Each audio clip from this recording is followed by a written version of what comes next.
السلام به صورت اعرابی نزد پیغمبر اومد، یک چند سوالش کرد. از جمله پرسید که یا رسول الله و ما الاحسان، احسان چی است؟ گفت خداوند محسینا را دوست می‌دارد، جنت خدای تعالی برای محسینا آماده کرده است. همین احسان چیه؟ حضرت گفت ان تعبد الله کانک تراه. احسان ای است که خدا را طرز عبادت کنی که گویا که میبینیش. فإن لم تکن تراه فإنه یراک. زیرا اگر چه قدرت دیدن الله نداری و خدای بزرگ تو را میبینه که متوجه حالی تو هستی، انا میره احسان میکنه. در زمینی همسایه که در زمین کسی نماز خوندن درسته؟ اگر اجازت صاحب زمین باشه هیچ اشکالی نداره. حدیث پیغمبر حضرت میگه که لا صلاة فی الارض المغصوبه، در زمین غصب شده نماز قبول نیست. غصب شده اینه که مجبور میکشن یک کسی دیگه میگیرن که کی دیگه هست، در همون میگن نماز درست نیست. اگر نماز اگر خوندی فرض عزیمت سقوط میشود، نه که از ثواب نماز محروم میشه. اون نماز بغیر ای که فرض خدای نورای کفارت گناه دای، فرد روز قیامت حجت و دلیلت میشود، وسیله نجات از آتش جهنم میشود. در همون تاریکی و ظلمت روز قیامت پروژکتور رو روشن میکنه پیشتا، خاصتا در بالای پلیسی رو. ای همه اینو دیگه محروم میشه. ای بی ثوابو خداوند میگیره. شطور میشه. لیکن اگر به شرطی که زمین خدا باشه و زمین بی‌صاحب باشه، برای امت محمد صلی الله علیه و سلم رخصت داده شده. حضرت میگه و جعلت لی الارض مسجدا و طهورا. خدای تعالی تمام روی زمین برای من و برای امتهای من مکان عبادت، جای سجده و جای پاک قرار داده گیره.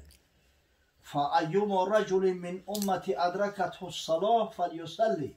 پس هر نفر از امت من در هر کجایی که وقتی نمازش میرسه نماز هم میخونه، دیگه بونه نمیکنه که در مسجد نیستم، در فلان نیستم، نماز قضا نمیکنه، نماز هم میخونه.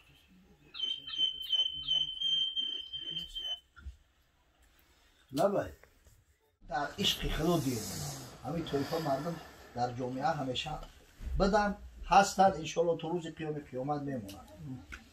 یکی دیوانه بود از اهل روزه، نکرده هیچ تنها نمازه. کسی آورد بسیار شفاعت که تو آمد به جمعه در جماعت. خونه دم نماز توقع میخوند است.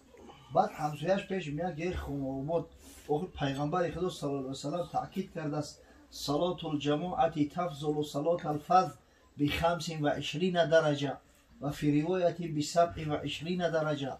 نماز جماعت نسبت نماز تنهاگذار 25، در روایت 27 درجه فضیلت بیشتر داره. و تو نخواه یک به 25 علی کنی، نمیده نماز در جماعت بخونی.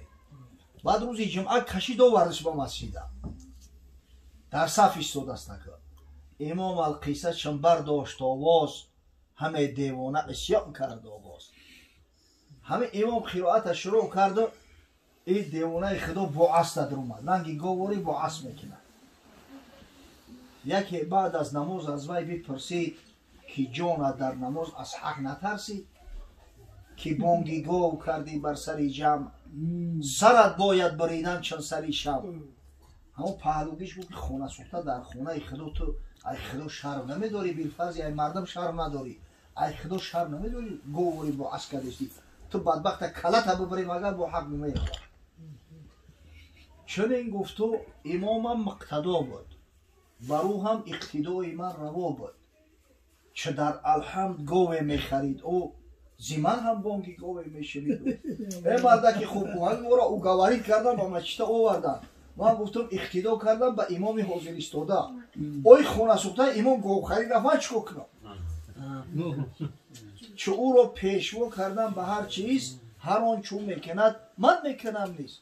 اون مردک پیشوا مونه قدوه هر کاری را کرد مگر هم طریق او گوه خرید رفت مگر هم گوه شد. میگه کسی پیش خطیب اومد با تعجیب، سوالش کرد از این معنا با تفصیل. یک بودم پیش امام خطیب اومد که حضرت اجای دیوانه خدای باعث کرد نصیحتش کرده. امام تو گوخری رفت چکو کنم؟ همون راست میگه درو میگه. اكو مردم دیگه مردم بودن آخی دروغ گناه کبیره میدونستن رنگ این مردم امروزه نیست که دو غوری دروغ بگن از برای خود چقدر که دروغ میزنید در تویسون ایزونا میکشه هر لحظه خرد 1000 سوگند دروغ آن گونه که در وادی اعرابی دوغ ای خدا میترسیدن خطیبش گفت چون تکبیر بستم ده ملک از جای دوغ دستم و همین تکبیر تحریمه را بستم و هم یک قشلاق پیش نظرم آمد گوی دیدم که همچه گوی خوب دارم